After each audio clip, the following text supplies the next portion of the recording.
Bienvenidos a la parte 1 del episodio 28. Que lo disfruten. ¿Hubo algo específico que te hiciera detonar el decir, ya quiero el divorcio? Digo, yo sé que ya llevabas... O sea, ahí empecé a abrir los ojos y decir, esto no me está gustando. Un trastorno obsesivo compulsivo muy cañón. Muy cañón con unas cosas que, déjate tú si eran socialmente correctas o no. Yo quería hacer las cosas bien. Yo no. De verdad quería hacer las cosas bien por mis hijos, por él y por mí. Claro que en la noche llegaba y me decía, tienes que tener relaciones sexuales conmigo, si no, tienes que pagar $50. Me jala con todas sus fuerzas, se me acerca, que como medio cuerpo salido de la cama. Me dice, te odio. Hola a todos, bienvenidos a Hablemos de Abuso. Yo soy Joina Silva y este es nuestro episodio número 28. Hablemos de Abuso es un podcast que nace de la rabia, del enojo y crece con la necesidad de transformar el dolor en justicia, de dar un espacio para visibilizar lo que muchas veces se calla pero definitivamente no es normal. Hablar de abuso en una sociedad tradicional no solo es una liberación, es un acto político. El día de hoy no saben lo emocionada que estoy. He estado esperando este episodio, semanas. Estoy muy nerviosa, pero muy emocionada. Les quiero presentar a Regina Siman. Ella es ingeniera química especializada en microbiología de alimentos, mamá de 3 y vocera enfocada en crear conciencia sobre el abuso sexual infantil y crear protocolos que ayuden a tener justicia pronto. ¿Cómo estás? Bien, ¿y tú? Muchísimas gracias por darme este espacio. No, muchas gracias a ti por darte la oportunidad. Yo sé que no vas a muchos espacios como estos, pero... No, pero creo que es importante con lo que abriste, con que haya una persona, que se abra, que se anime, que se le aclaren las cosas, que pueda agarrar valor y decir, necesito ir a terapia, esto me pasó a mí, o esta también es mi historia. Creo que siempre hay las herramientas y la posibilidad de reestructurar la vida de cada quien. Entonces, con eso me doy por bien servida y muchísimas gracias por darme el micrófono. No, yo creo que le vas a ayudar a muchas más personas que a una. Créeme que sí.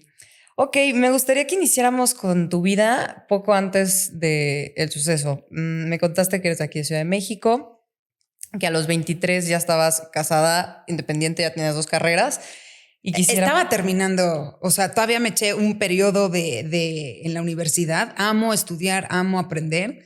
Si pudiera yo ahorita no parecer el fósil del salón, estudiaría otra cosa. Y yo creo que lo voy a hacer aunque sea en línea, pero seguía yo estudiando la carrera. Ok. A los 23 y demás, pero sí me casé. Fue un matrimonio que duró muy poquito tiempo, duró 11 meses. No hubo gran tema en ese matrimonio, simplemente fue incompatibilidad de caracteres y fue una relación que terminó, ¿no? Pero ya era independiente, ya estaba yo en mi casa sola, vivía muy cerca de mis papás, gracias a Dios, porque me ayudaban en millones de cosas, pero sí ya era independiente. Ok. ¿Y cómo era tu vida en ese entonces? ¿Vivías aquí? Sí, siempre he sido chilanguísima. Soy grandota, porque mis abuelos, uno era alemán y uno era francés, de ahí el tamaño, pero súper mexicana. Me gusta mi país, me ha desilusionado mucho mi país y creo que es momento que como sociedad, de todo lo que voy a hablar y supongo que también de muchos de tus capítulos que han pasado y los que van a venir, si no hacemos algo como sociedad, estamos jodidos. Sí. Así de fácil. Sí, estoy totalmente de acuerdo. Le decía a Mariana Valle, ¿la conoces? La entrevisté en la mañana y le decía que si seguimos siendo esta sociedad que tiene este pensamiento individualista donde pues a mí nada más me importa mi familia y los míos y no me importan los de al lado, nunca vamos a progresar. No, y zombies. Como yo estoy impresionada en el tema de abuso sexual infantil, es como si estuviéramos adormilados. Como si fuera, bueno, si no hablamos del tema, si no se menciona, si no se habla del tema, no existe. Si no hablamos del tema, es como que no nos va a pasar nunca a nosotros. Hay tantos tabús alrededor del tema que ¿por qué mis hijos van a tener que sentir vergüenza por algo que no hicieron ellos? Por algo que no provocaron ellos. Por algo están en un país que ni siquiera tienen los protocolos adecuados mínimos para sacarlos adelante. Entonces, como sociedad, nos tenemos que dar cuenta que el abuso sexual infantil no respeta color, raza, religión, edad, círculo social, código postal, residencia, nada. Entonces creo que tenemos que empezar a decir, muy fácil. Yo he hecho el experimento, vas a alguna reunión, ¿no? Y preguntas, ¿quién ha sido como violentada, ¿no? De algún tipo de violencia, porque hay miles de violencias. Te puedo apostar que más del 60% de las personas, si son sinceras, levantan la mano. Y cuando hablas de abuso sexual infantil, me acaba de pasar en un tema de la escuela de padres de familia, después de que hablé yo, sí una mamá dijo, aquí hemos sido varios víctimas de este tema.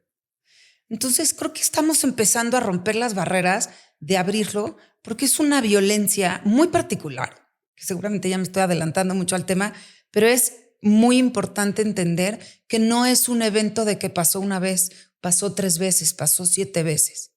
Te rompe toda la vida, porque te rompe en una edad donde apenas estás armando la base, donde vas a levantar tu edificio. Si esa base tiene fisuras, estás jodido. Entonces tiene una cantidad de efectos secundarios que yo creo que ni siquiera están bien documentados, ¿sabes? Porque es un tema tabú que cuesta trabajo hablarlo. Y yo que he tenido la oportunidad de hablar con otras mamás que tenemos chiquitos así, te das cuenta de detalles tan sencillos como que a veces no usan zapatos, usan Crocs, porque tienen mucho más espacio en el pie y no lo sienten apretado. No usan tela de jeans, usan telas que no las sientan rígidas o apretadas a la piel. Entonces son cosas que te afectan en tu futuro y en el día a día. Sí, claro. Te afecta todo, te afecta la percepción de la realidad, te afecta la percepción del amor, de tu sexualidad, o sea, Todo. absolutamente todo, sí. Todo. Entonces yo creo que sí es importante que hagamos conciencia, que nos volvamos, que tomamos la responsabilidad y como de no tener miedo con los otros papás de la escuela, de decir, vas a estar tú en la casa cuando invites a mi hijo, van a tener dispositivos, van a estar con la puerta abierta o cerrada. ¿Sabes? Todas estas cosas que a veces dices, ay, no, qué pena preguntar. No, ni madres, no hay pena. Es agarrar y decir así las cosas. Sí. Entonces, tenemos que estar con los ojos más abiertos que nunca porque tenemos el abuso sexual infantil aquí, la trata aquí, la pornografía aquí. Entonces, o nos despabilamos nosotros y nos informamos o viene una generación sumamente afectada de adentro. Sí, sí, claro. Creo que todo esto de abuso sexual infantil viene desde hace, o sea, generaciones y generaciones. El Claro. tema es que nunca se hablaba, ¿no? Claro, y ahorita que se hace visible, claro, es más fácil. Justo hoy subí algo a mis redes sociales que vi de una fundación que dice, es más fácil odiar a la prima feminista que al tío violador. Yo lo reposté también. Entonces, esa es la realidad. Es más fácil decir que yo estoy loca o que quiero dinero o veto a saber qué, a de verdad decir, esta persona que me he sentado en miles de reuniones, en miles de cosas sociales, fue capaz de hacerle esto a sus hijos. Claro. Ay, no, qué fuerte. Quisiera que iniciáramos con toda la parte de cuando conoces a tu agresor. Quisiera saber cómo pasa todo ese tema del love bombing. Esa parte de mi agresor, la verdad, soy muy sincera en eso. Tuvo una parte bonita. Sí estuve enamorada. Era una persona que admiraba muy cañón. Creo yo ser una persona que no es la atracción física, la atracción, o sea, me enamoré de la cabeza. Pero también siempre supe que era una persona con un grado de oscuridad un poco más alto de lo normal, ¿no?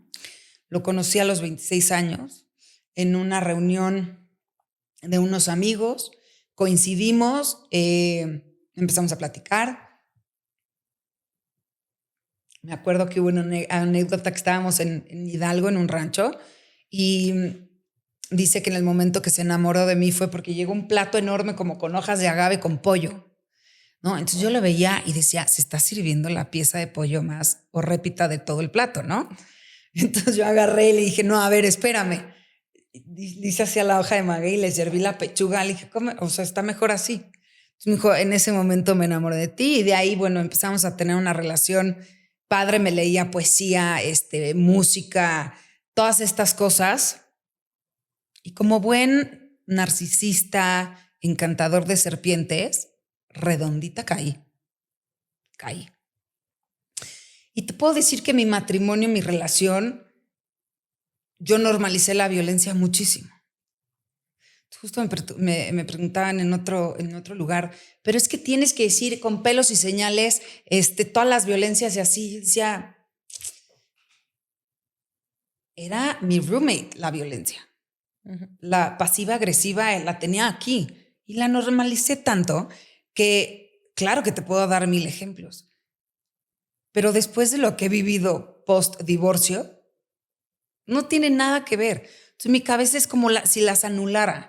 Como que dices, tengo esto. O sea, tengo la violencia que hicieron contra mí, ¿no? La violencia del matrimonio, el pasivo agresivo. Y después viene acá el abuso sexual infantil, a lo que más amas en tu vida, todo se anula. Claro. Entonces sí tuve una relación bonita te estoy diciendo de sentimiento. Hoy no sé si me amó en algún momento, yo en ese momento sentí que sí me amaba. Que teníamos una familia, que empezábamos con proyectos, que teníamos como que este mismo fin y esta misma idea. Claro que la tuvimos varios años. Claro que la tuvimos. Entonces, las cosas como son, yo no voy a decir, fue un hijo de su madre toda la vida. No, fue una persona que tenía un carácter oscuro, raro, selectivo, brusco, sumamente grosero con mi familia, que yo ya he hablado con ellos y he pedido 1000 disculpas, porque habían muchas conductas que yo no veía y que sé que los hirieron profundamente de cómo se comportaba él con ellos. Pero en ese momento yo estaba cegada. Yo creo que sí existe eso de el amor a veces te tapa los ojos. Sí. El amor es ciego, definitivamente. El amor es ciego, definitivamente. De esas que... Y claro, te puedo decir de violencias, pues sí, ¿no? No sé si me obligó como tal o no, porque es una palabra fuerte, pero sí me presionó mucho para tener 2 hijos después de yo haber tenido mi primera. Otro embarazo, cuando yo en el primero había sufrido un coágulo cerebral durísimo y había estado en el hospital y la había sufrido, pues otro, ¿no? Porque quería más hijos. Entonces, todo este tipo de violencia sí pasaron. No me puedo hacer bruta de que no pasaron, ¿no? Celopatías, yo salía con una falda y no es de que buscara la ropa para verme más, no quiero decir la palabra porque tampoco lo creo así, pero él me decía, para verte más, ya sabes. Decía, no, mido 1.80. Mis piernas son larguísimas, las aquí. Entonces la falda que normalmente compraría alguien, pues a mí se me ve medio cortita, ¿no? Sí. No es que fuera yo a una tienda a decir quiero lo más, ¿no? Y me la ponía para ir a alguna reunión y le hablaba a mi mamá y le decía, señora, me tomaba la foto, ¿no? Su hija pretende salir así. Entonces, güey, como que ¿por qué tienes que meter a mi mamá en eso, no?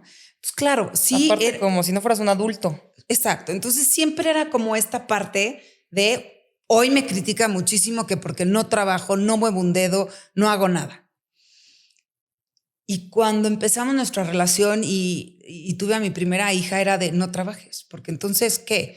O sea, ¿va a vivir con la nana, la bebé?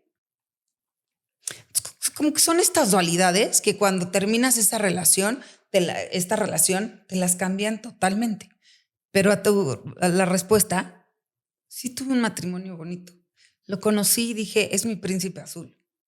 Como si me hubieran dado tepache y hubiera yo bloqueado, porque me considero una persona pensante, hubiera bloqueado todo lo que tenía de conocimiento y pues como ahí fui a caer. Claro. Pues no te culpes, no te tortures por eso, porque creo que ya hoy día entiendes que es un narcisista y que el ciclo de abuso narcisista pues así funciona, ¿no? Que primero te enganchan, te emboban, te dan todo lo que quieres, te analizan y te dan todo exactamente lo que quieres para que caigas redondita, ¿no? Y esa es la manera. No, y o sea, debería dar clases. No, porque no quiero que sigan propagando esto. pero híjole, sí. De manipulación. Podría dar el manual perfecto, sí.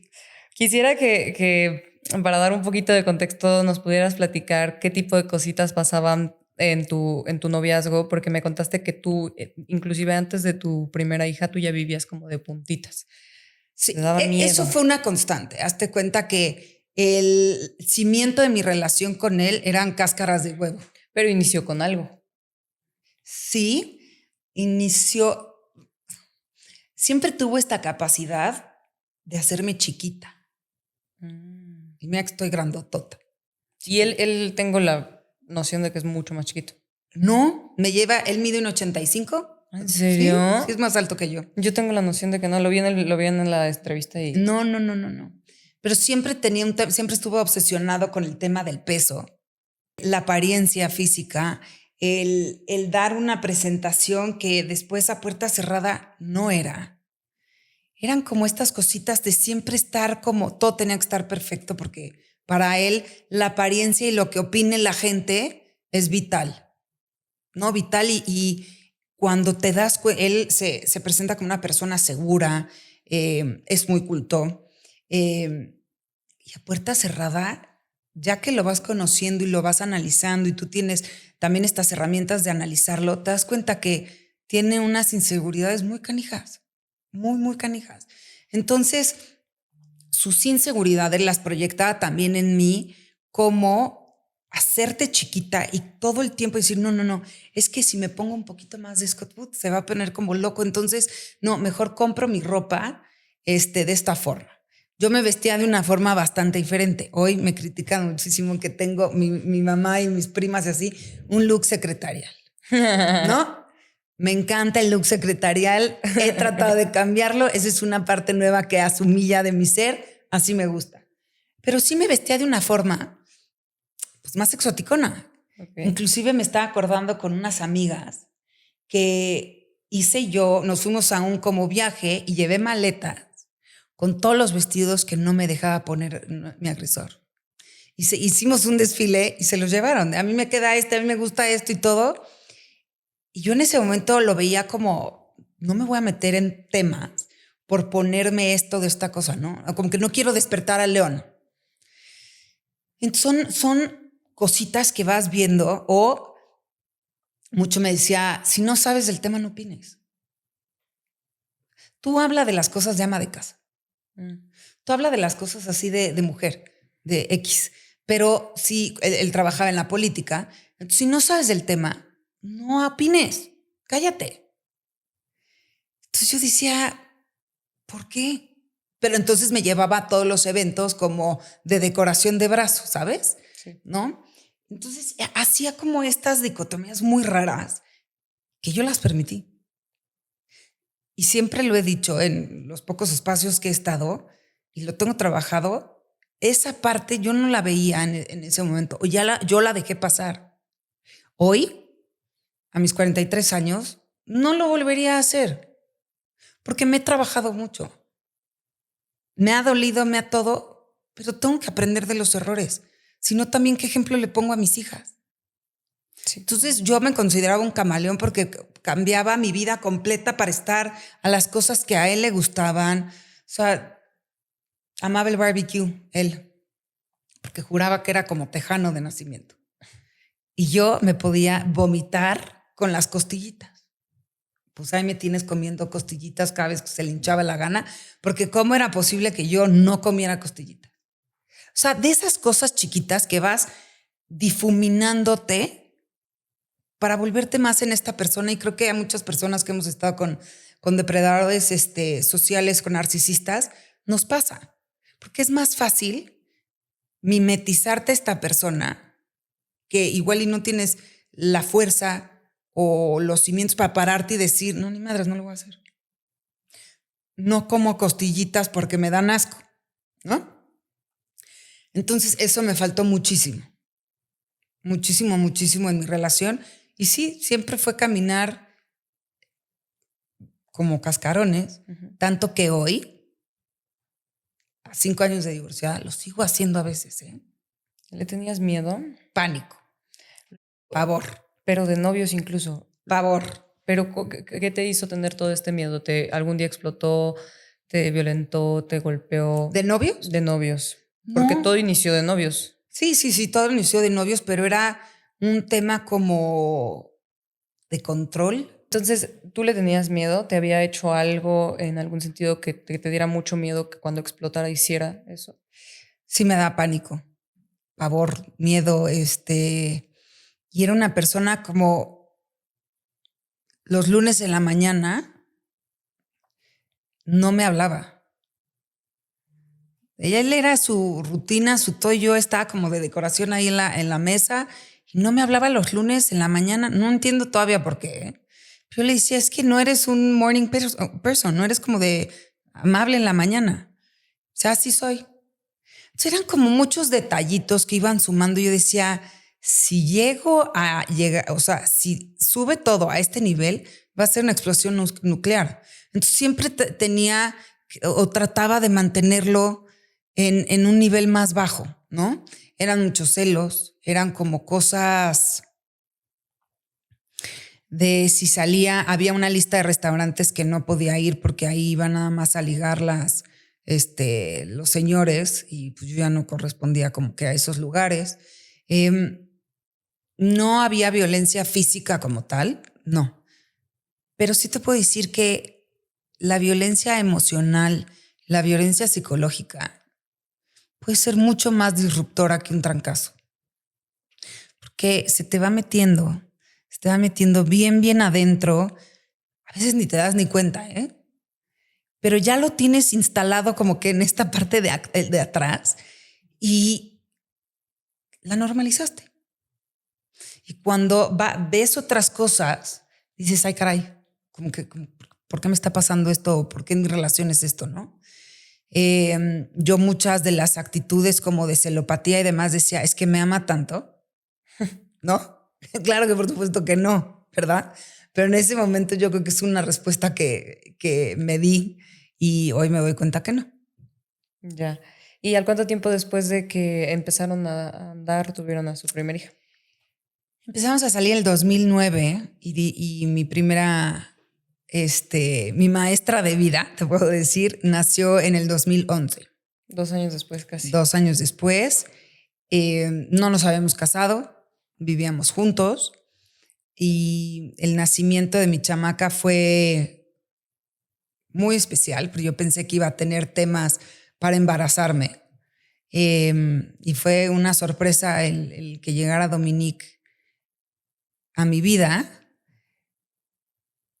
Y aparte que fuera niña,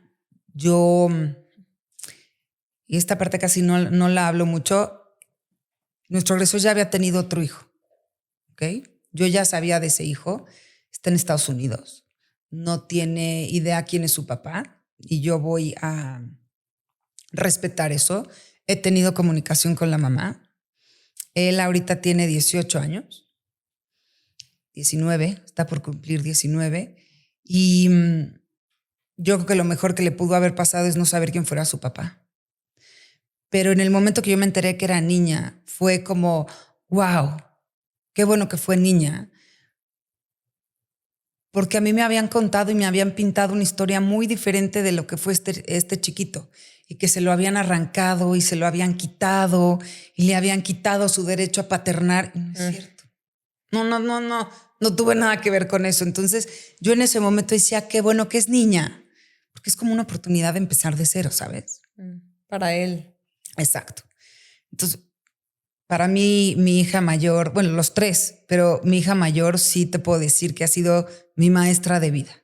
Cada uno tiene un adjetivo calificativo muy especial. Para mí, ella es mi maestra. Ok, ¿y cuáles fueron las situaciones de su nacimiento? Porque me comentaste que tuviste un coágulo cerebral. Sí, cuando nace Dominique, yo empecé a ganar mucho peso, que también fue estas violencias de ya pareces sapo y las estrías, entonces eres una cebra, entonces, ya sabes, pero pues tuve diabetes gestacional y se me desarrolló un síndrome que no me cacharon en el momento como me lo debieron de haber cachado, que te afecta la coagulación profunda, ¿ok? Entonces cuando tengo a Dominique pierdo muchísima sangre y después al mes el 11 de mayo del 2011, eso fue otra de las violencias, porque yo me siento mal. No, hombre, estás loca, son las hormonas, o sea, tienes enfermera, ni siquiera te has desvelado. Yo decía, me voy a morir, o sea, me quiero arrancar la cabeza, no puedo más. Le hablaba por teléfono de, oye, por favor, llévame al doctor, no puedo ni siquiera manejar.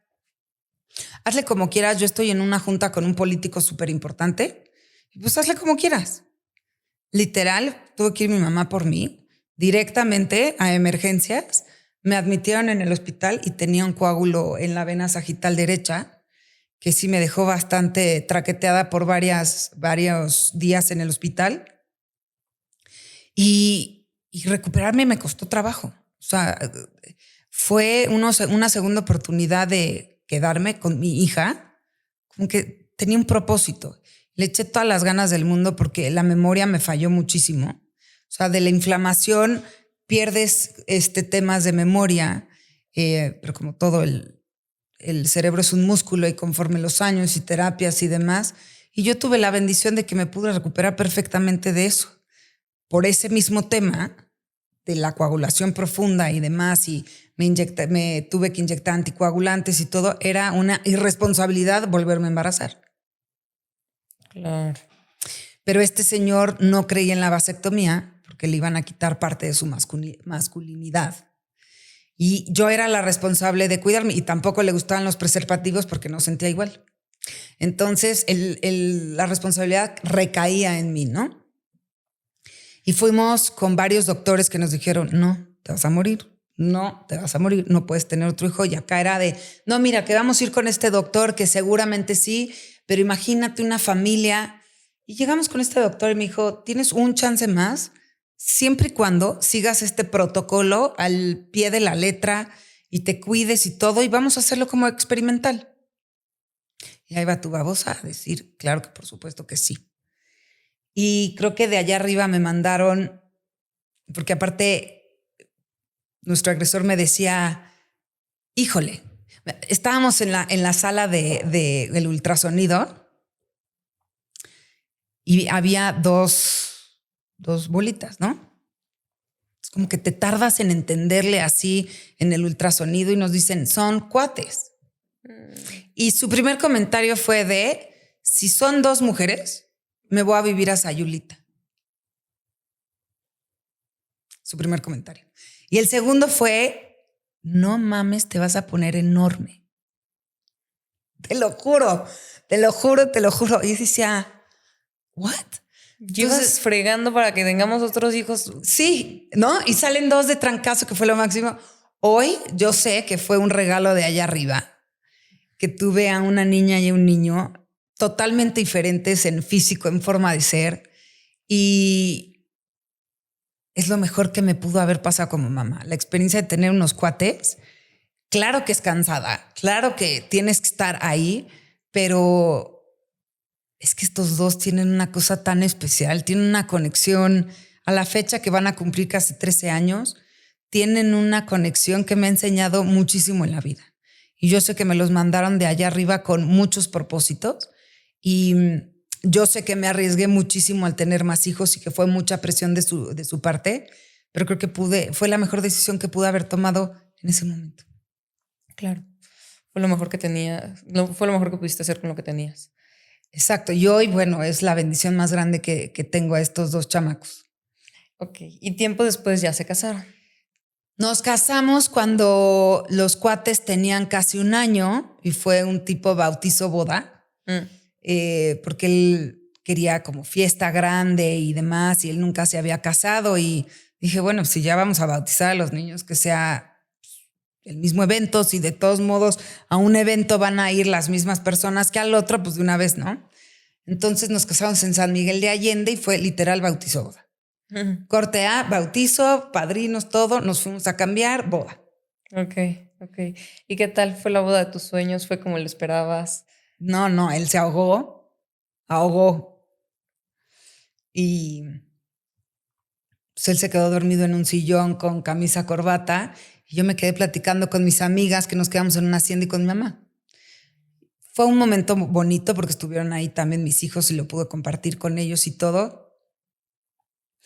llegó un momento que llevó una tambora, no sé cómo se llama, millones de tambores, que yo decía, Ok. Dios mío, ¿qué es esto?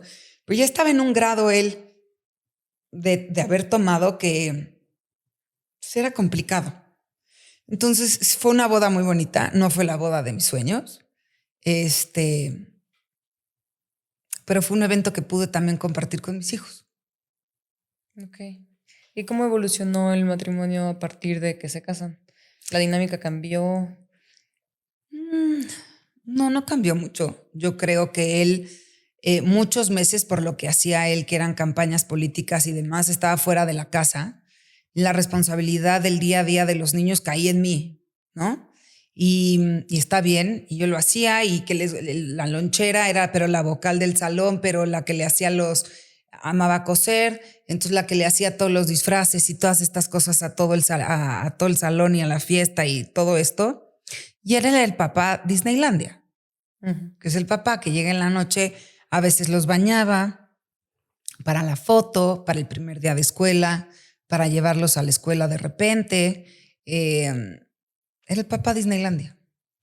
¿Y tú cómo te sentías con eso? Bien, o sea, no podía pedir más. Hay personas que tienen las herramientas limitadas y pues tenía estas herramientas y yo cubría la otra parte. Si yo hubiera tenido igual una carencia, si hubiera dicho, hey, oye, ayuda, ¿no? Teníamos momentos muy padres de familia que nos íbamos al bosque de Chapultepec o salíamos a correr o íbamos a Reforma a ver las exposiciones. Claro que teníamos momentos padres de familia, pero era una dinámica de toda la responsabilidad cae en mí. Él, lunch, pero la escuela, pero él no creía en las tareas. Entonces, claro que por supuesto que él no iba a hacer ninguna tarea, como para qué, él no cree en las tareas. Las tareas, lo que llegue en diciembre, ¿no? Preparar lo que llegue en diciembre y todo esto, pues era mi responsabilidad. Por eso el paso de vivir en familia a el paso de vivir a Austin, que ahorita vamos a platicar de eso, que todavía estaba yo más sola y era todavía más papá Disneylandia, a ser mamá soltera de 3, no fue un cambio drástico en mi vida. Sigo haciendo exactamente lo mismo. Claro. Todos los doctores recaían en mí, todas las citas recaían en mí, las vacunas, los dentistas. Entonces, realmente no hubo un cambio drástico de decir, híjole, me ayudaba muchísimo. ¿Y cuándo se van a vivir a Texas? El 2018, en verano del 2018, decidimos irnos a vivir a Texas. Yo tengo una cercanía con Texas. A mi abuelo materno lo operaron ahí del corazón, le salvaron la vida. Entonces, desde chiquitos teníamos un departamento ahí, íbamos con los primos y él estudió en Texas en la Universidad de Austin. Entonces, como que siempre los dos coincidimos de que Texas era un lugar muy bonito. Yo conocía más San Antonio, él había vivido en Austin y pues decidimos irnos con la idea de una vida mejor a Austin. Ajá. Y sí fue una vida mejor. O sea, los años que tuvimos mis hijos y yo en Austin fueron espectaculares. Espectaculares. Porque él no vivía con ustedes. No, también esa parte, pero espectaculares porque pruebas lo que es la libertad, ¿no? Me acuerdo perfecto de mi hija chiquita, salía en su triciclo, no triciclo, como de ese patín por la colonia, sin tema alguno, conocíamos a los vecinos, regresen a la hora de que literal, cuando anochezca, regresen a la casa. Al lado de la casa había como una cañadita y nos bajábamos a buscar fósiles. Todavía tenemos nuestra colección de fósiles que encontrábamos ahí. Teníamos nuestro huerto. Era un día de irnos de pinta y me los llevaba a kayakear al río. O sea, de verdad era una vida muy diferente. Muy diferente. Aquí siento que vives en concreto, por más de que dentro de mi casa se lo trate de hacer diferente, no es lo mismo, no es la misma libertad que tienes, ¿sabes? Y teníamos una muy buena calidad de vida y pudimos hacer un grupo de amigos con otra mentalidad totalmente diferente, muy enfocado a la familia. Iban en una escuela católica. Yo estaba encargada de el jardín, de la decoración de Navidad y todas estas cosas. Entonces era una vida muy diferente, muy bonita. Ok. ¿Y cuál era su dinámica familiar con él? Él vivía en México. Él iba a veces una vez a la semana, a veces 2 veces, una vez cada 15 días. Llegaba un jueves o un viernes y el lunes en la mañana o el domingo en la noche se iba. Y el papá Disneylandia pues creció un poquito más, ¿no? Pero llegó ese momento que ya no embonaba tanto en el día a día, porque teníamos, pero soccer, pero boli, pero telas, pero esto, pero el otro. Y ahí es de verdad, hacer tú todo. Todo, absolutamente todo. Entonces ya llegaba un momento que te sentías raro, ¿no? Sentía como ya no tenías ese mismo ritmo de la familia o ya no tenías mucha idea de lo que estaba viviendo todos los días en la vida familiar, la vida de la escuela, los eventos de la escuela, etcétera, etcétera. Entonces eso empezó a complicar un poco. Y cuando empieza la pandemia, creo que a todos nos dio en la torre y yo tengo la bendición de haber vivido una pandemia un poco diferente, porque mis hijos fueron un poco más libres, pero fue una pandemia que a mí me agarró en un muy mal momento en mi matrimonio. Muy. Y yo creo que tuvo esta situación de que vimos todos como en la humanidad como sociedad, de potencializar todos los pequeños detallitos que había. Claro, encerrados. ¿No? Sí. ¿Y para la pandemia él se fue a vivir con ustedes a Austin? No, se quedó atorado. En México. No, en Austin, pero se quedó atorado. Entonces era una frustración porque no podía regresar a México. O sea, él no quería quedarse. No quería quedarse porque tengo que trabajar, porque tengo que hacer no sé qué. Entonces una temporada sí se quedó hasta que ya empezaron como que a abrir un poco las cosas. Me acuerdo perfecto que fue un tema sacar su pasaporte español porque lo tenía que renovar. O sea, fue una época complicada y yo ya, como lo decía, yo ya traía problemas de matrimonio, o sea, matrimoniales. Yo ya había hablado de divorcio con él, de separación. Yo ya había hablado de vamos a una terapia, estas cosas no pueden seguir pasando. Ya habíamos hablado, inclusive con los niños, de hay esta posibilidad. Y por ahí tengo 2, 3 libros que compré y los leía con los niños. Entonces sí ya había en el tintero como que las pláticas, ¿sabes? Entonces viene la pandemia y no te queda de otra, ¿no? Te quedas. Que ¿para dónde lo pones? Entonces ahí todavía se empieza a recrudecer más. Me acuerdo perfecto, estaba la casa y enfrente había como un patiecito y enfrente había como un cuarto de visitas. Y ese cuarto de visitas yo lo hice como escuelita, ¿no? Y puse todos los libros y las computadoras y los pizarrones y todo para los niños, para la escuela en línea. Tenía unas ventanas enormes y yo veía como, o sea, yo corriendo de lado a lado con 3 chamacos, 3 computadoras. Esta no la puedo conectar. Mamá, no entiendo qué me dicen aquí. Mamá, no tengo pluma. Ya sabes, no tengo internet. No me conecto al Zoom. Y el otro allá haciendo pesas, la bici, todo el día. Yo decía, ayúdame tantito. No, eso te toca a ti. Y empieza una obsesión rarísima con la alimentación y el bajar de peso. Bajó muchísimo de peso. Entonces estábamos en las reuniones, en la mesa, y pues mis hijos vivían todo su día en inglés. Entonces, si decían una palabra en español, iban como que anotando, ¿no? Él. Y a la tercera palabra en español, castigo y sale a la bicicleta a 40 grados a darle una vuelta que habrán sido 3 kilómetros en bicicleta o sale a dar una vuelta corriendo. Y se empezó a formar como una educación de castigo. O sea, él los obligaba a que hablaran inglés. Él los obligaba a hablar en español en la mesa para que no se les olvidara, pero para los niños era lógico y natural. Claro que hablaban los 2 idiomas, hablan los 2 idiomas, pero en ese momento venía toda su vida en inglés. Y tú les dices, fulanito, ¿cómo te fue en la escuela? Y empezaban a hablar en inglés y madres, era el castigo, ¿no? En español. O, pues si quieres postre, tienes que dar no sé cuántas, me debes no sé cuántas lagartijas o sentadillas o lo que sea. Entonces empezó a ser como una dinámica muy de castigo, muy como militar forzado, no sé cómo decirlo. En lugar de que amaran el deporte, era de, no, les toca hacer esto y con pesas. Entonces, la verdad, hoy en día, una actividad que amábamos como familia, que era la bicicleta, llevo 3 años sin poderlos subir una bicicleta. Por más bonita que se las ponga, por más increíble el plan, no hay forma se suban una bicicleta. Entonces son de esas cosas que sí se les quedaron bien adentro y empezaba una relación forzada. O sea que se iba él a México y los niños descansaban. Regresaba y era como que alcen todos los juguetes, órale, esto para que no se vea regadero para acá, ¿no? Porque él tenía que tener todo en orden, las camisas almidonadas en orden, casi de pasar así la prueba de guante blanco para ver si había polvo o no. En un refri tenía que haber todo perfectamente como acomodado.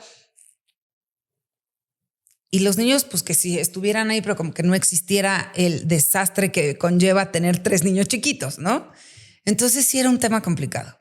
Sí, te puedo decir, descansábamos un montón cuando se iba. ¿Y cada cuánto volvía?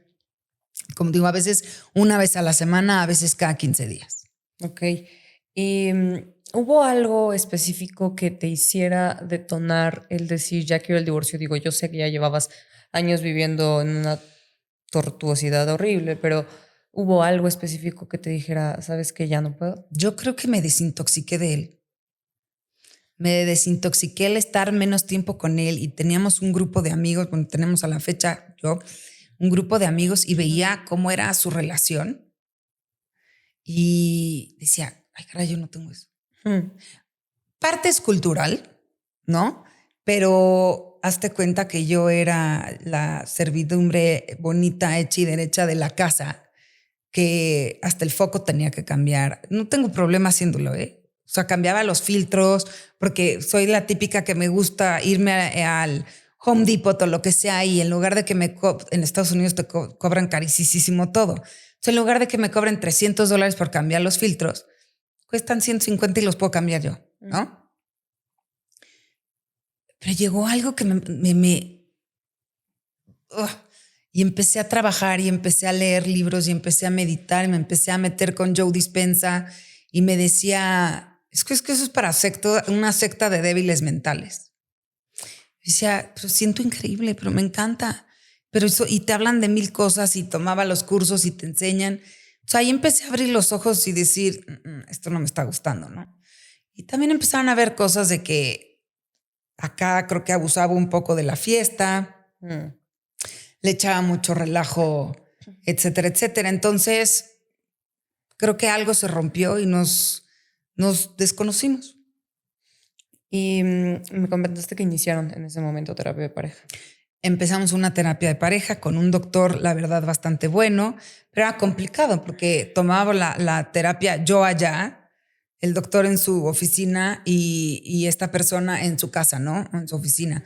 Entonces, y muchas veces era agredirse, que de hecho ha sacado videos de eso fuera de contexto y todo, grababa las terapias cuando creo que una terapia de pareja es algo muy íntimo, que no tenía ningún permiso de grabarla ni en lo más mínimo. Terapias que creo que una terapia de pareja tiene de dos. O te desarma y te enseña las carencias que tienes que no van a poder cambiar. O encuentras un punto medio para crecer los dos. En mi caso fue la primera opción. No, eran diferencias que jamás íbamos a poder conciliar.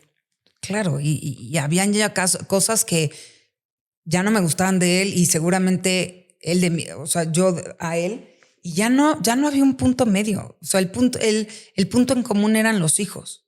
Ya no teníamos ni siquiera un proyecto de vida similar, ¿no?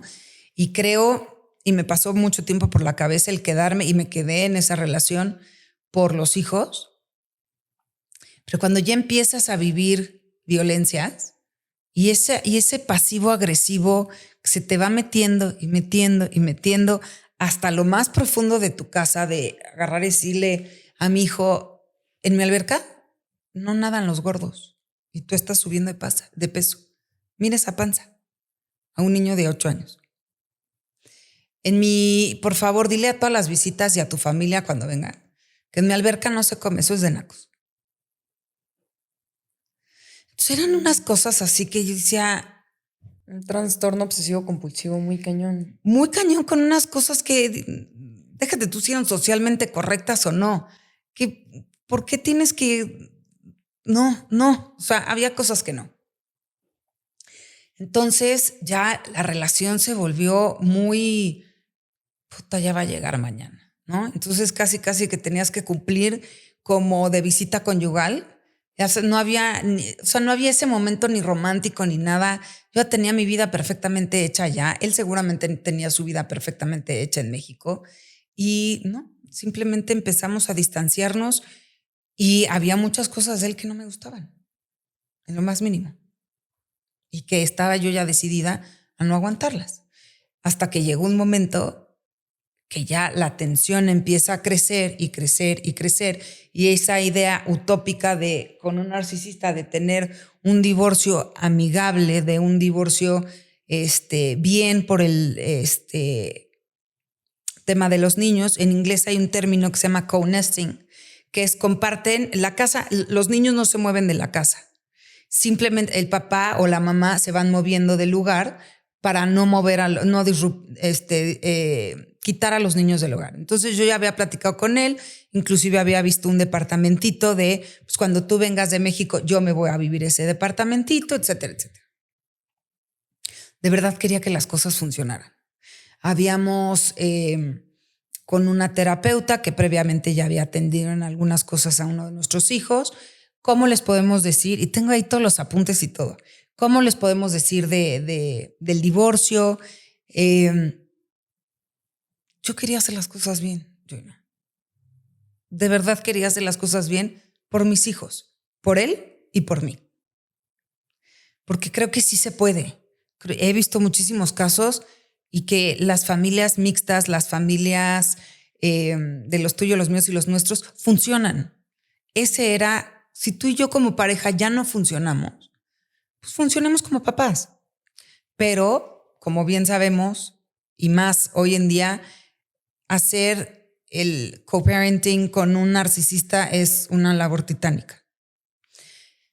Entonces, ahí fue cuando ya él no tiene control sobre mi vida o mis decisiones. Digamos, coloquialmente me le empiezo a salir del guacal. Uh-huh. Ahí es donde empiezan los enfrentamientos duros. Ok. Y llegó un momento que en el abril del 2021 explota ya la bomba de violencia y para mí fue un parteaguas. Silencioso porque no lo comuniqué, no lo denuncié, porque en ese momento estaba yo sola en un país que no era mío, con leyes que yo no conocía, en un estado totalmente machista. Inicia la violencia hacia ti. No inicia la violencia siempre había sido mi compañera. Explota. Pero explota llegó un día de viaje de una despedida de soltero donde había habido miles de excesos y él regresa de ese viaje como con este rollo de me es como infiel, ¿no? Entonces te echaba unos comentarios que decía, tuve una epifanía, no sé cómo se diga, que ya no íbamos a estar juntos, pero tú ibas a estar muy bien. Entonces te echaba esos comentarios como que decías, ¿de dónde viene eso, no? Otro comentario me decía flaca, cuando en su vida me había dicho flaca, ¿no? O de repente se me quedaba viendo y me decía, vas a estar bien, ¿eh? Yo te prometo que vas a estar bien. Y claro que con el miedo que siempre le había tenido, decía, Dios, ¿qué va a hacer? Y claro que en la noche llegaba y me decía, tienes que tener relaciones sexuales conmigo, si no, tienes que pagar $50. ¿Qué? Dice, estás pero estúpido, ¿cómo te voy a pagar $50? O sea, ¿cómo te voy a pagar? Pues es que tienes que hacer lo que te toca como esposa. Y después, quiero que veas pornografía conmigo. Yo, a mí no me gusta ver pornografía, no he visto pornografía. ¿De dónde te sacas esto? Es que ahora me prende ver pornografía. Y a la noche siguiente, ya lo enfrento y le digo, ¿qué demonios te pasa? ¿Qué demonios quieres? Y no es cierto. El jueves fue lo que me tienes que pagar. Al día siguiente fue de yo estaba dormida y traía una colita de caballo porque tenía el pelo como más cortito. Y en la noche es tener relaciones a fuerza. Yo me acuerdo perfecto que lo empujaba, lo quitaba y mira que estoy grandota. Y era, pero así de la coleta, pero aquí, pero es que tienes que. Y hoy entiendo, eso fue una violación. Claro. Fue una violación y me lastimó y me dolió y me rompió algo por dentro que decía, ¿por qué? Y mientras más me lastimara a mí, más se prendía a él. Más le gustaba a él. Claro que esa es una bandera roja del tamaño del Palacio de los Deportes, ¿verdad? Entonces yo decía, ¿cómo? Te prendes con mi dolor, ¿no? Mientras más te desgarre o mientras más te duela o mientras más me gusta más. Y al día siguiente que lo confronté estábamos en el baño y me dijo, yo sé que tienes un amante. Me enseña un archivo, me dijo, esto es Pegasus o no sé qué cosa. Hackearon tu celular y sacó toda esta información de una supuesta infidelidad, que eso sí lo he hablado varias veces. Si hubiera yo sido infiel, hubiera dicho sí fui infiel. Y lo vi A, B, C, D y me encantó o no me gustó. Tenía tanto miedo y tanto tema con mis hijos que no. Sí, no, Yo vivía sola en una casa, ni modo que le dijera, una casa que tenía 200 cámaras de seguridad conectadas a su celular y revisaba cada paso que yo daba.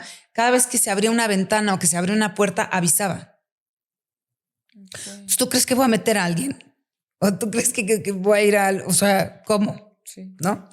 Entonces, no, es que te encontré una tal y tal, una conversación con esta persona. Ay, perdón. Sí, tenía una conversación con esa persona porque nos reencontramos después de muchos años y él se acaba de divorciar y yo le platicaba y yo le preguntaba, ¿y cómo le haces? No, pues yo los tengo una semana, ella los tiene una semana.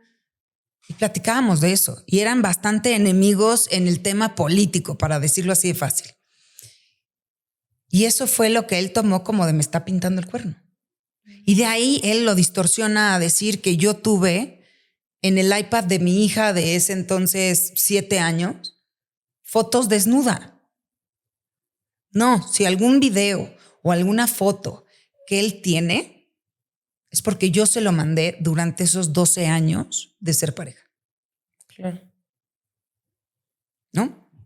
Entonces me empieza a confrontar y me dice, no puedo decir tanta grosería, ¿verdad? Pero eres una cerda y no sé qué, y te vas a arrepentir.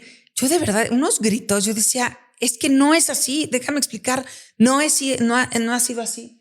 Y yo no sabía, es que te voy a desaparecer y te vas a morir y te vas a arrepentir. Una hazaña. Yo no sabía que mi hijo estaba afuera, escuchando todas esas cosas. Cuando escucho un ruidito, estaba mi hijo afuera llorando.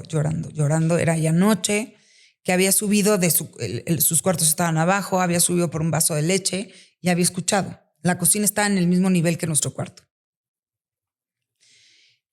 Y en ese momento me lo meto a dormir en la cama. Él obviamente no se va a dormir a otro cuarto porque dice, ¿por qué si es mi cuarto? Yo pagué la cama, yo pagué la casa. Si te quieres ir a otro lugar, pues vete tú. Yo no me voy a mover. Entonces, estando con mi hijo ahí dormido, no me acuerdo ni qué hora de la madrugada eran, siento nada más un jalón de esta parte, con todas sus fuerzas. Yo duermo como con los pies, rarísimo, con los pies salidos de la cama así, del edredón porque me da calor en los pies. Es como mi termómetro. Me jala con todas sus fuerzas, se me acerca, que como medio cuerpo salido de la cama. Me dice, te odio, te vas a arrepentir, te voy a desaparecer y nunca vas a volver a ver a tus hijos. Ese momento, yo se me heló la sangre y dije, madres, sí lo va a hacer. Y sí es capaz de hacerlo. Okay. ¿Qué sentiste? Terror. Me cagué. O sea, terror porque aparte en ese momento como que te pasan como 1000 cosas que has escuchado, que has visto, que has sabido en reuniones de su trabajo. Dices, tú sabes de lo que es capaz. Nada más que en ese momento el enemigo no es fulanito de tal, el enemigo eres tú. Claro. ¿Ok? Y en ese momento de verdad agarré a mi hijo, me bajé. Creo que nunca volví a subir a mi cuarto, estando él en la casa. Al día siguiente se fue a México, o a los 2 días se fue a México, y yo empecé a buscar abogado. Busqué abogado aquí en México. Me dijeron, no, tu última residencia es en Estados Unidos, busca abogado allá. Consulté a algunos abogados, también por la persona de limpieza doméstica que trabajaba con nosotros. A ver, vamos, si yo le tenía pánico. No, y el triple. O sea, imagínate, ¿no? Entonces la amenazaba y todo. Y también tenía muchísima necesidad porque estaba manteniendo su familia en México y por lo de la pandemia no habíamos podido renovar su visa, ¿ok? Entonces su visa ya estaba vencida y la amenazaba. Si no me mandas foto siempre he tenido cuadernos y agenditas y así, de la agenda de la señora, te voy a deportar, te voy a llevar en la embajada y te van a regresar. Entonces, claro que por supuesto que esta señora daba mi cuaderno. Sí, claro. Yo lo hubiera dado, ¿no? Entonces, de ahí vio que yo ya estaba viendo abogados. Más o menos sabía y todo. Entonces, claro que se volvió una dinámica terrible. Cuando él regresaba, pues era de, me voy a llevar a los niños al cine, pero tú no estás invitada. Y los niños no entendían nada y yo les decía, chaparros, tranquilos, yo tengo aquí que hacer muchas cosas, les voy a hacer un pay o lo que sea. Vaya. Me acuerdo que ese 10 de mayo, él estaba en el cuarto y todo, y yo me había ido unos días a vivir a casa de una amiga. ¿Okay? Ya no puedo estar ahí. Y para dejar también que conviviera con los niños, estaba también la persona que nos ayudaba ahí con ellos, entonces me sentía yo un poco más tranquila de que ella estuviera ahí. Y me acuerdo, le dije, ¿puedo llevarme a los niños de 10 de mayo a un lugar? Pues sí, pasa por ellos a las 9 de la mañana a la casa y me los regresas a tal hora. Y yo apanicada. Geisha total de, sí, señor, sí, lo que usted diga, señor, sí, señor. Y me los llevé ese día a un parque acuático allá. La pasamos increíble. Obviamente, pues yo pagué todo con el dinerito que tenía. Y cuando llegué, me dice, aquí está tu regalo de Día de Madres. Y era una bolsa de una tienda que se llama Hobby Lobby, de como cosas para hacer, coser, bordar, tejer y todo eso. Como la bolsa de plástico literal, nunca se me va a olvidar, con una tarjeta de regalo de $50 y un estambre. Era esa, tenía un toque mágico para humillarte con las cosas más tontas. Sí. Así me hacía la bolsa, ¿no? No sé en qué momento como que me conecté a algún lugar y agarré toda la fuerza, porque me acuerdo esas semanas yo era un trapo, era su trapo, 100%. Y el 28 de mayo, que me habla el que era su mejor amigo, un colombiano que vivía en Austin, ellos habían estudiado juntos la carrera, me marca el último día de clases, mis chamacos estaban ahí nadando con todas las amigas. Dice, Reginita, ¿tienes a los niños? Sí. ¿Tienes los pasaportes? Sí. Agarra a los niños y vete. Le dije, me estás poniendo un 4, bye. Y le cuelgo. Me vuelvo a marcar, no contesto. Me manda un mensaje, Regina, no estoy jugando, contéstame. Dije, ¿por qué te voy a creer si tú eres su amigo, no el mío? Me marca su mamá, una señora de primera. La mamá de Raúl. De Raúl. Ah, del amigo. Sí, del amigo. Perdón, la mamá del amigo, que ella lleva 25 años con una fundación y un albergue en Estados Unidos, en Texas, donde resguardan a mujeres que han sido violentadas y a niños, ¿no? Me habla Marta, que es el nombre de esta señora, y me dice, Regina, no está jugando Raúl. Te va a quitar a los niños. Así es su plan.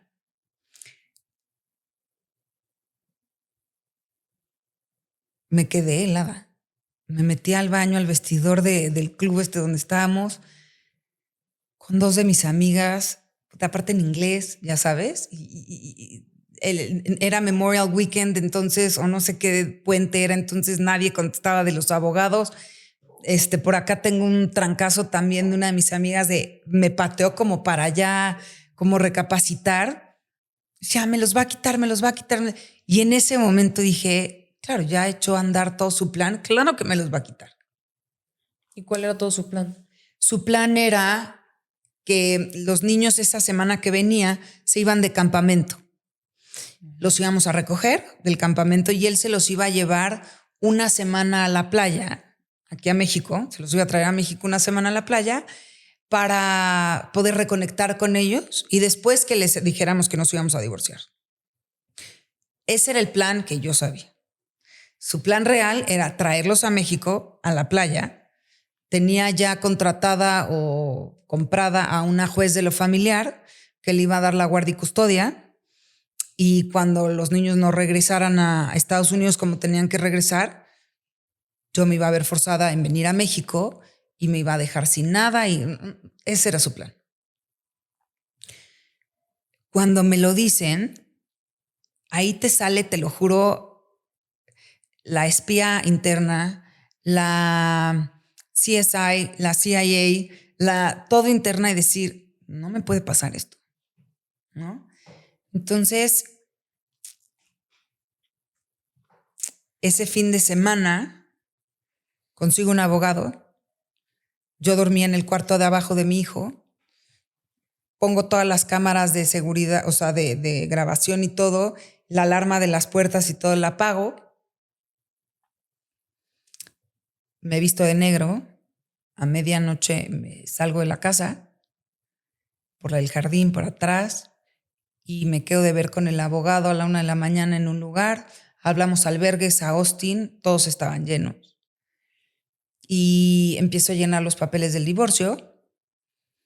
Me regreso a las 4:08 de la mañana, 5 de la mañana, duermo 1 hora, me despierto, termino de empacar las maletas de los niños para llevarlos al campamento y los llevamos al campamento los dos.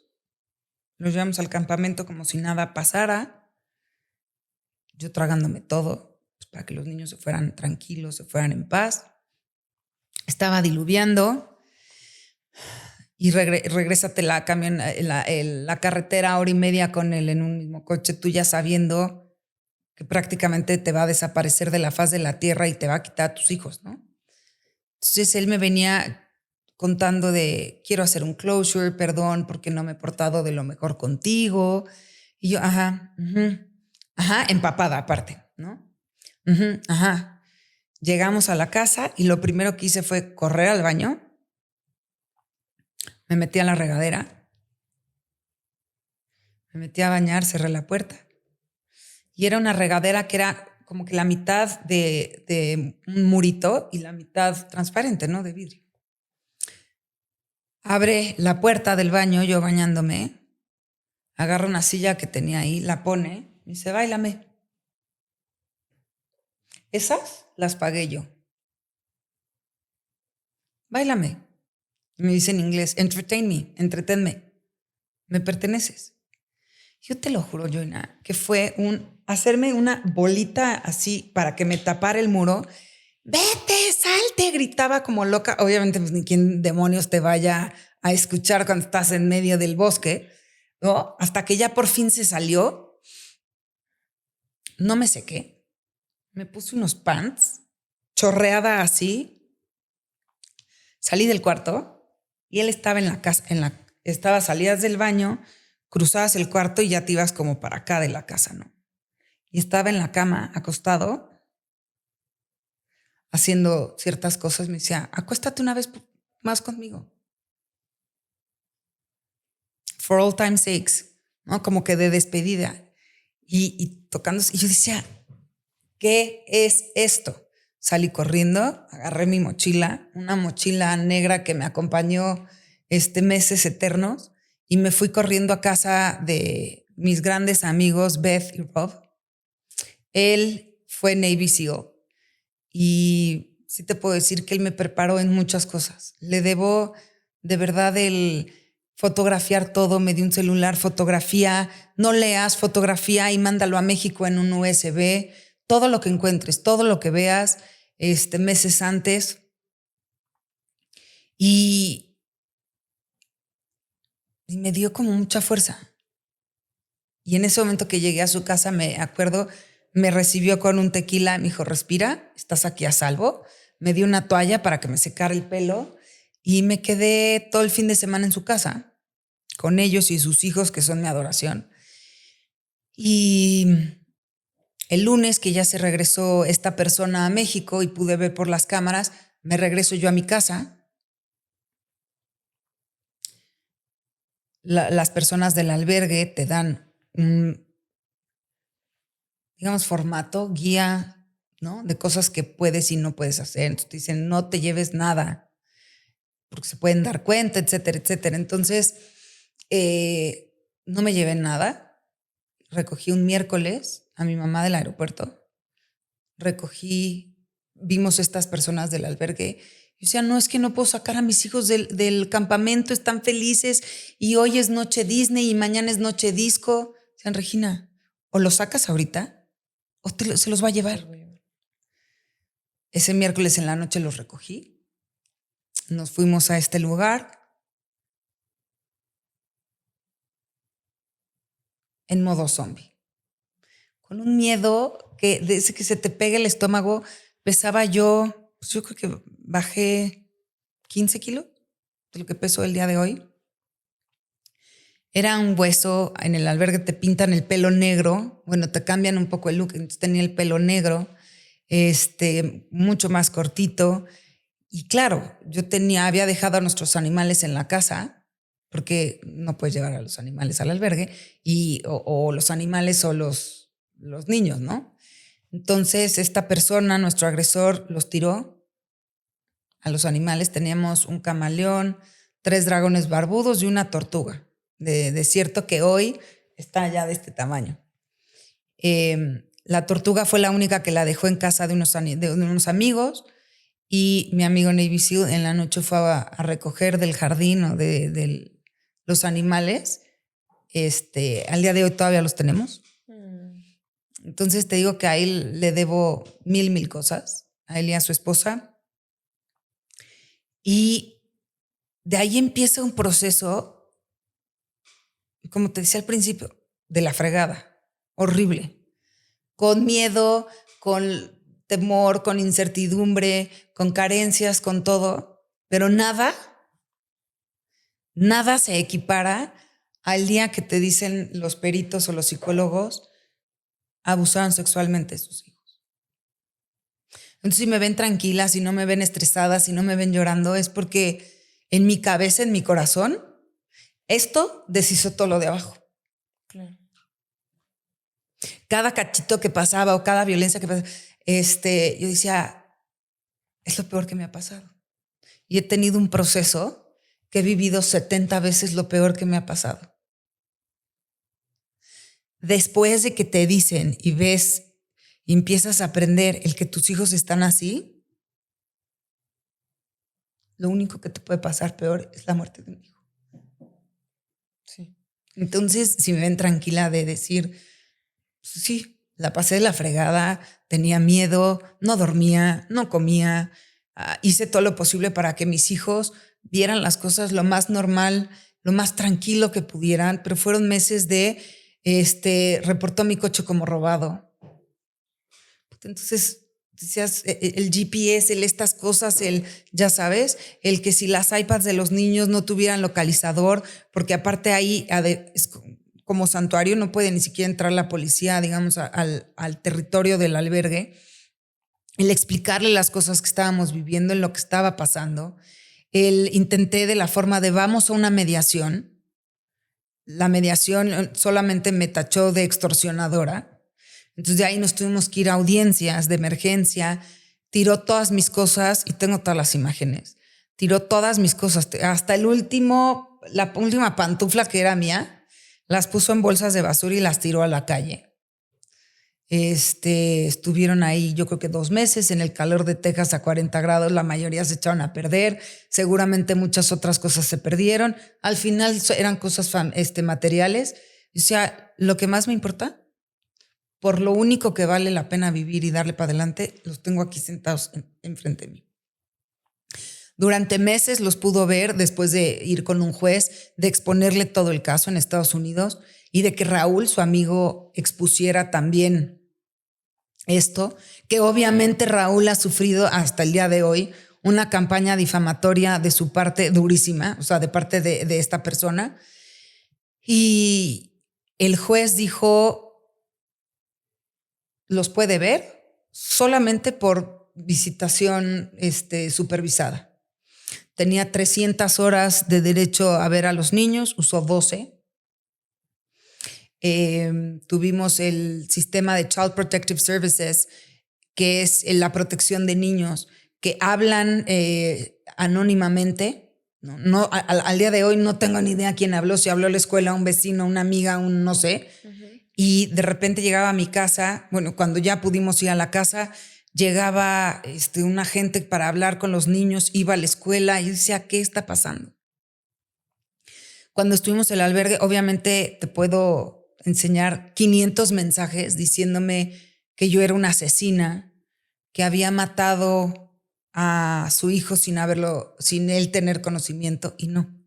Yo hace 6 años, en contra de todo pronóstico médico, porque yo tenía lo que es la ablación en la matriz, que te queman toda la matriz, se me regeneró toda la matriz y me embaracé. ¿Otra vez? Otra vez. Claro que él estaba totalmente consciente de esto. Claro que él me acompañó al doctor. Claro que los doctores me decían, físicamente no lo vas a aguantar porque no sabemos ni cómo está tu útero bien. Y vas a dejar a 3 niños. Me costó días el tomar la decisión. Su contestación fue de otro niño no cabe en la casa. Vivíamos no en una casa, en una casa totota. Y después de platicar mucho con Dios, mi familia no sabía. Tomé la decisión que me recomendaban los doctores y tuve un aborto. Aborto que lo viví sola, desangrándome porque aparte tenía anticoagulantes, etcétera, etcétera, en una cama, y Lupita era la que me ayudaba. Y dormía con tapetes de esos de perro, uh-huh, porque no vaya a manchar el colchón carísimo, ¿no? Entonces sí, viví un aborto sola. Mucho antes del albergue, obviamente. Sí, o sea, seguía casada y todo, pero en ese momento, y es un tema que apenas lo acabo de acomodar en mi corazón, en mi cabeza, y por eso lo estoy hablando hoy. Porque yo creo que ha sido de la decisión más difícil que he tomado en mi vida, ¿no? Y veía a mis 3 hijos, decía, pero ¿y si sí lo aguanto? ¿Y si médicamente y hago todo el tratamiento y le doy para adelante? Hoy entiendo que creo que Dios tiene marcado todas las cosas, muchas de las cosas, y era un niño que iba a llegar a una casa rota, ¿no? yo siempre digo que ese bebé vino a liberar a mis otros 3, ¿no? Pero cuando ya estábamos en el albergue, esos eran los argumentos que daban y los mensajes que daba de eres una asesina, en corte también lo dijo, tú mataste a mi hijo, yo no sabía que tú estabas embarazada y todo el mundo va a saber que eres una asesina. No, y lo quiero decir yo, nunca he sido una asesina. Fue la decisión que me rompió el alma. Caí en una depresión horrible. Y a la fecha, todas las noches agradezco a ese bebé por darme la fuerza para sacar a los otros 3. Pero fue un momento en mi vida muy oscuro. Y que te lo digan así, que tienen esta capacidad de voltear todas las historias y torcerlas y sacarlas de contexto, de tiempo y de forma para revertirte y atacarte, se me hace lo más vil que pueden hacer, ¿no? Entonces, después de muchos ataques y amenazas, y salimos de este lugar y en San Antonio nos vamos al departamento de mi abuela, ¿no? Que era una comunidad cercada, que estábamos seguros, los niños estaban tranquilos. Y el 8 de julio, que cumplen 8 años los cuates, llega en la mañana, les habla por teléfono, porque aparte sí tenían comunicación con él. Eso de los secuestré, no sé cuántos días, no es cierto. Él y sus abogados sabían perfectamente en dónde estábamos y tenían comunicación con él. Comunicación que cada vez que tenían le decían, sí saben que están secuestrados por su mamá, ¿verdad? Sí saben que es ilegal y que se va a ir a la cárcel por lo que está haciendo. Claro que los niños no entendían nada. Ese día llegó con su jeep, abrió las puertas y yo salí con uno de mis hijos y les dijo, vengan, se los voy a llevar a desayunar de su cumpleaños. Los niños, si yo le tenía pánico y pavor, los niños vivían aterrorizados de él. Aterrorizados. Entonces, ¿cómo? Métanse, mandó a la policía. No pudo, le pidió a unos vecinos para que le dieran el código para entrar, no se lo dieron. Llegó la policía, nos tocó, tengo yo los videos de la plática con el policía. El policía le dijo a él, enséñame los documentos, ya tiene fecha de ir a corte, está traspasando a una propiedad privada que usted no está invitado. Una más y me lo voy a llevar usted. A los niños le decían, nos tenemos que regresar al albergue, tenemos que volver a empacar. No, aquí están tranquilos, no se preocupen, ese señor no va a volver a entrar. Pero ese día cumplían 8 años, mis hijos. ¿Cuánto tiempo estuvieron en el albergue? ¿Y cuál era el objetivo del albergue? Porque por lo que entiendo es que salieron. Era que no te los quitaran en ese momento. Sí. Pero el divorcio progresó mientras estuvieron en el albergue. Sí. Okay. Sí, o sea, al día siguiente que yo me salí o a los 2 días, le notificaron, porque es como ves en las películas de You Have Been Served, así te tienen que llevar el divorcio y ahí lo notificaron. Inclusive el día que lo notificaron, hubo una llamada del 911. Hoy te puedo decir, no tengo ni la más remota idea si le hizo el papá, el hermano, algún vecino, tampoco tengo idea, pero llegó una patrulla a la casa a hablar con él porque estaban preocupados de su estado emocional y mental, que habían dicho que tenía indicios de quitarse la vida. ¿Ok?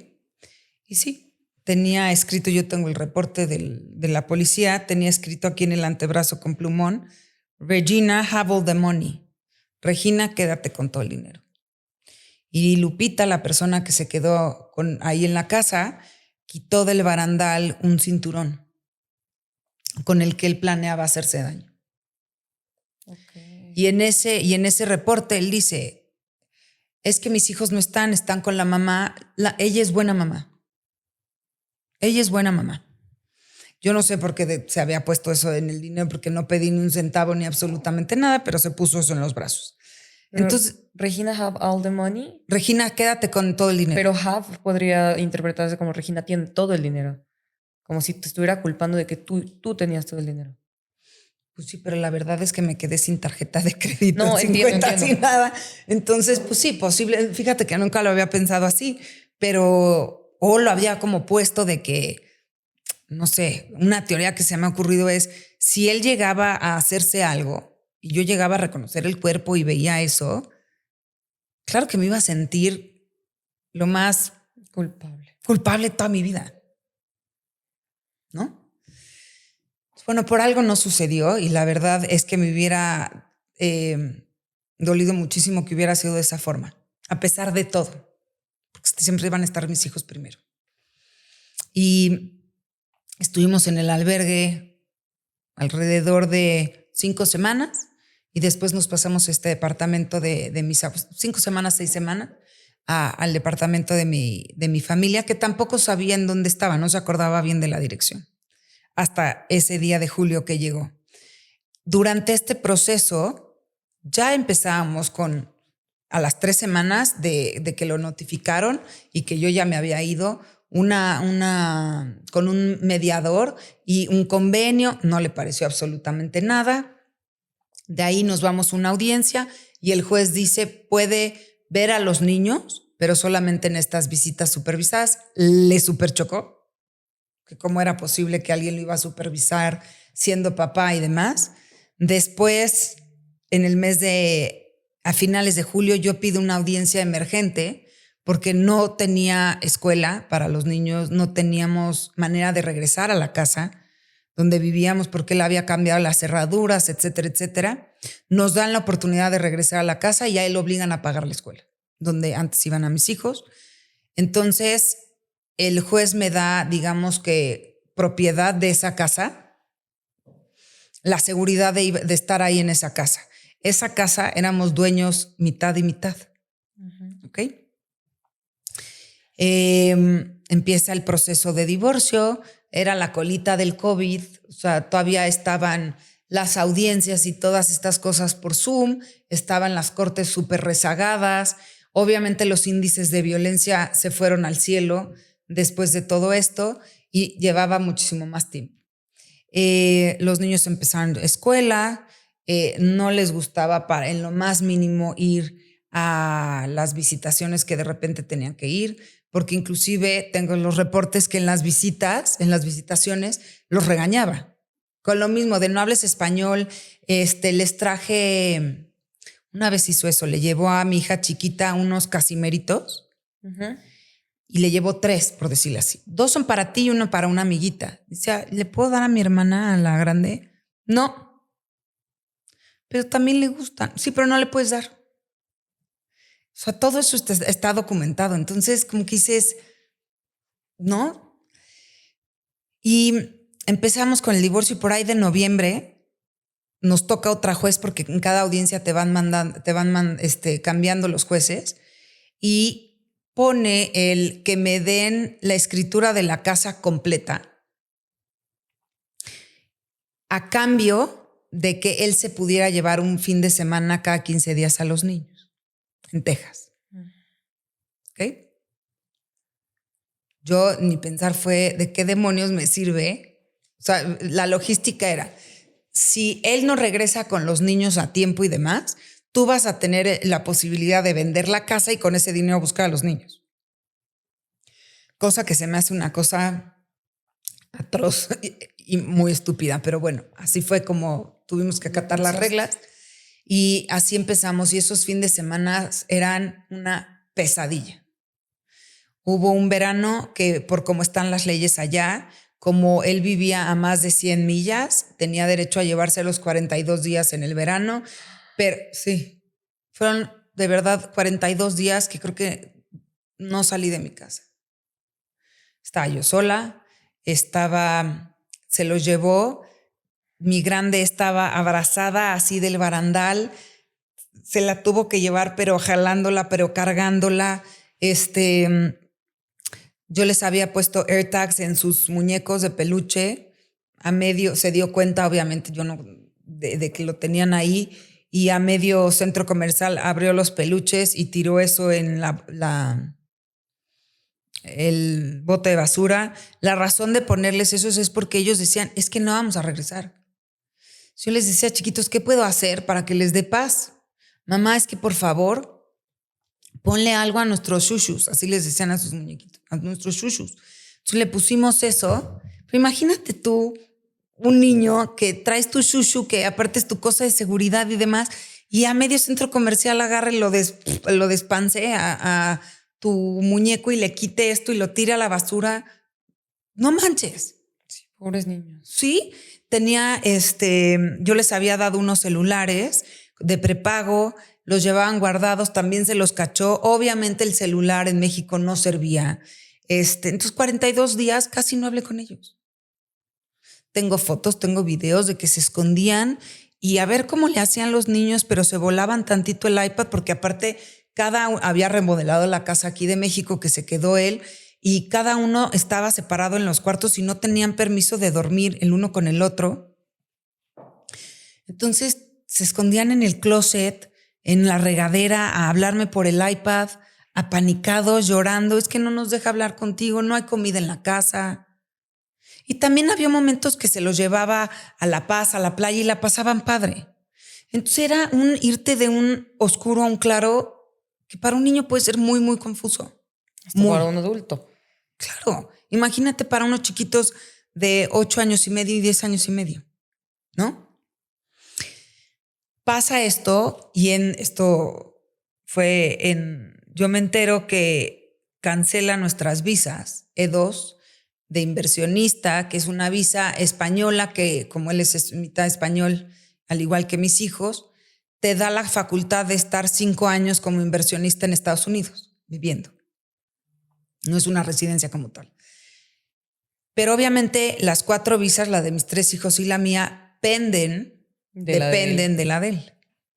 Y cuando te vas a divorciar en Texas, te dan como un manual de las cosas que puedes y no puedes hacer. Y la primera que te dicen es, no puedes cerrar cuentas bancarias, las cerró todas. No puedes cambiar cerraduras y todo, las cambió todas. No puedes modificar ningún estatus. Lo modificó. Pero ese estatus nos obligó a mis hijos y a mí a vivir meses en estado de indocumentados en Estados Unidos. Meses. Contraté un despacho de abogados. Yo pude cambiar mi estatus migratorio, pero mis hijos no. Pasa este verano, cuando lo regresa, pone como 4, digamos así, en migración de regreso. Y cuando entran los niños, les dice la de migración, ¿cómo? ¿Pero van a la escuela aquí? Sí. ¿Pero por qué están entrando con la visa de turista? Pues el papá era el que tenía los pasaportes. El papá era el que sabía con qué visa entrar y con qué visa habían salido los niños. Para no hacerte el cuento largo, les dicen, tienen un mes para sacar a los niños de aquí, si no se van a deportar. Cuando salgo y me entero de eso, creo que no había mucho. O sea, tenía nuestra vida de ensueño, nuestra casa puesta, nuestro absolutamente todo, la mejor escuela para ellos, pero las actividades y todo, pues en mi cabeza fue de adiós, a donde me tenga que ir, pero no me voy a arriesgar un minuto a que deporten a mis hijos y no se paren. Nos vamos a una mediación en Estados Unidos todo el fin de semana. En ese momento llegamos a un convenio que te daba. El convenio en Estados Unidos es muy diferente aquí a México, en donde se tenía que vender la casa y me tenía que dar la mitad de la casa, porque yo era mitad dueña de la casa. Uh-huh. Ese es el dinero que yo recibo. Dinero que dice que él me dio. No. Uh-huh. Ese dinero tuyo. Yo no recibo pensión, nunca recibí pensión. Nunca por cómo están también las leyes allá, no había esto de estilo de vida o nivel de vida. No, te dan una pensión de, como dice la ley, y todo lo demás es a mitades. El seguro de gastos médicos lo tenía que pagar hoy en día, ya lo canceló sin avisarme, sin nada. Yo ya le pagué seguro a mis hijos, pero yo me regresé con una pensión. Él se quedó con no sé qué tantas cosas de la casa, los coches, etcétera, etcétera. Yo ya no pude tener acceso a la Casa de México y a sacar todas las cosas que para mí valían, que tenía una caja de piel de cada uno de mis hijos de cuando nació, la pulserita del hospital, pero el outfit del bautizo, pero la invitación del bautizo, pero el regalito del bautizo, pero el cirio del bautizo. Todo. Ya no pude tener acceso a eso. ¿En dónde está? No tengo ni idea. Entonces, fue regresarnos, empacar la casa de allá en 3 semanas y regresarte con una mano adelante y una mano atrás.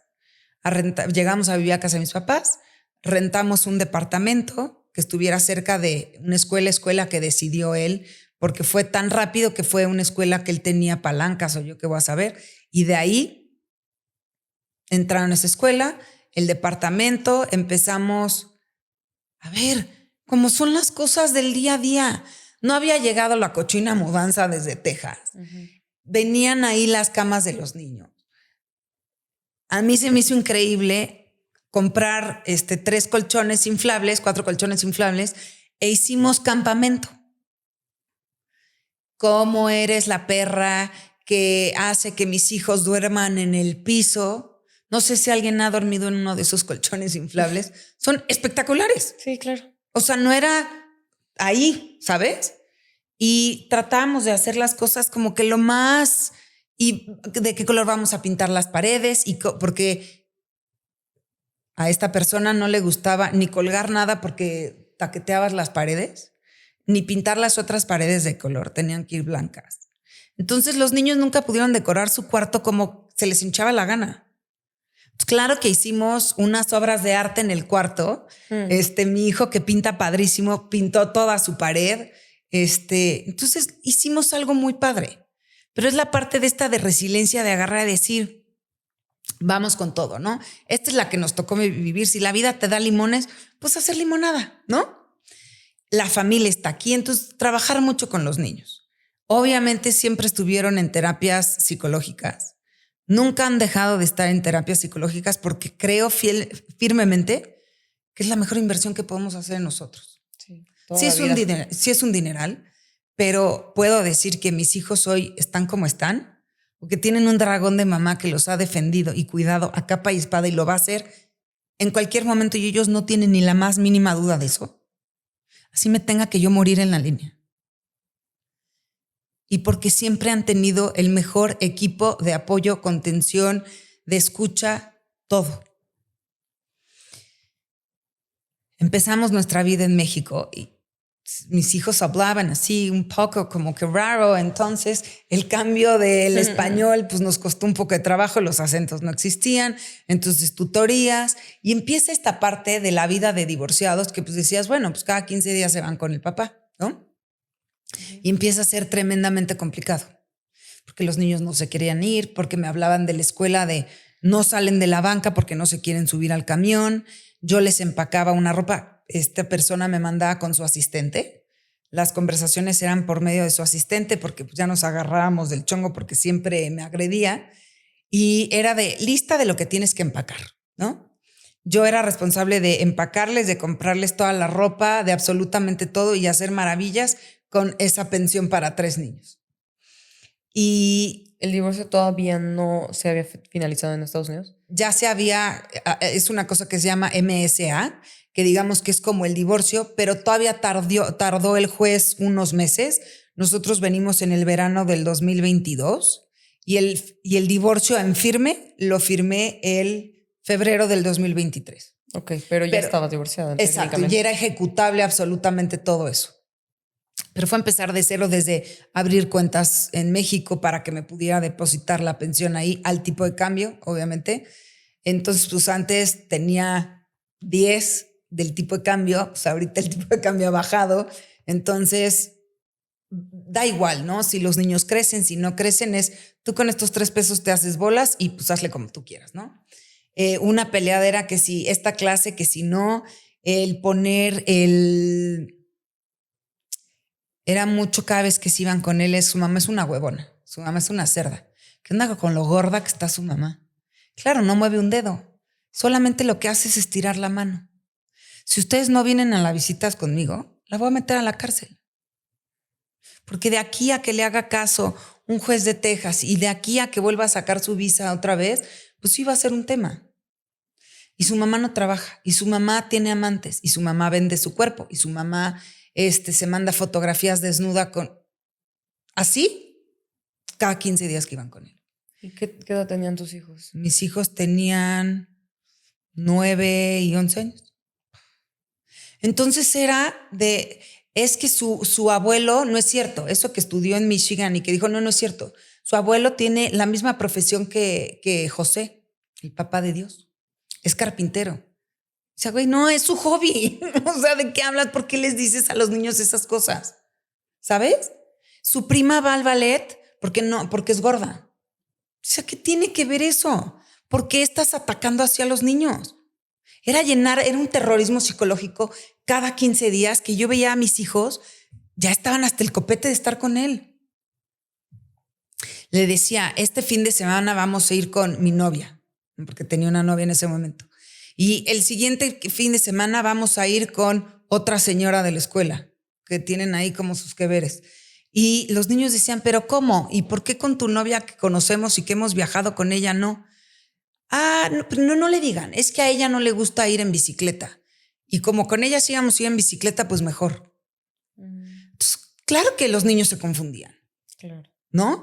O era su cumpleaños y decían, mamá, es que estamos aquí encerrados y estamos obligados a estar con él el día de su cumpleaños, pero no ha llegado o llegó a las 10 de la noche ahogado. ¿Sabes? Entonces era un tema muy complicado. Hasta que llegó un momento que la bomba explotó. Y el febrero del 2025, en una reunión del 14 de febrero del cumpleaños de la madrina de mi hijo Nicolás, tiene una crisis. Tu hijo. Mi hijo tiene una crisis porque era un miércoles y al día siguiente se iban a casa del papá. Entonces me decía, mamá, ya nos tenemos que ir. Y yo, no, mi amor, no nos tenemos que ir. Tengo tarea. No, amor, me metí a tu clase y no tienes tarea. No te preocupes, un ratito más, juega con tus primos y nos vamos. Media hora rezaba, mamá, nos tenemos que ir porque tenemos que empacar. Mi amor, yo te empaco o sea, y era hasta en esos pequeños detalles había violencia.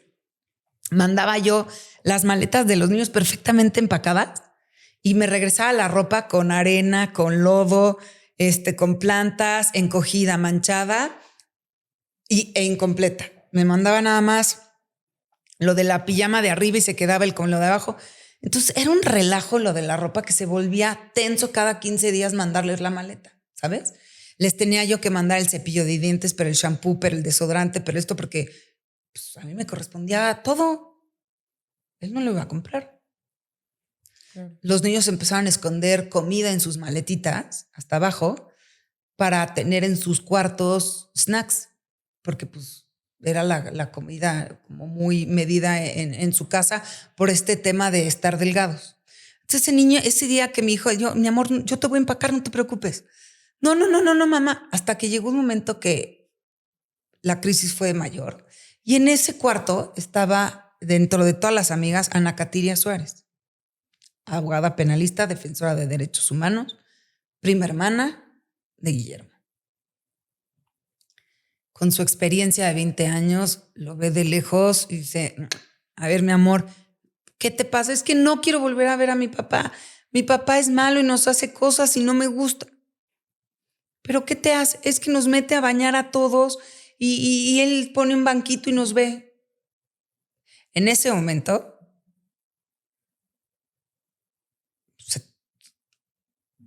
no me acuerdo, entré en tal estado de qué está pasando, qué es lo que está pasando. Ella le dijo, a ver, mi amor, ¿no quieres volver a ver a tu papá? No lo vas a volver a ver.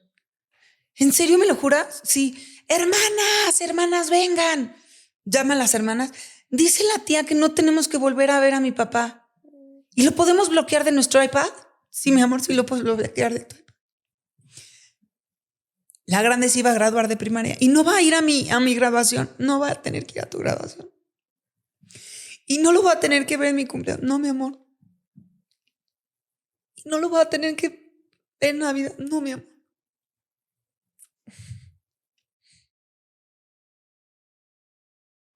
Hasta aquí termina la parte 1 del episodio 28. Vean la parte 2 en nuestro canal.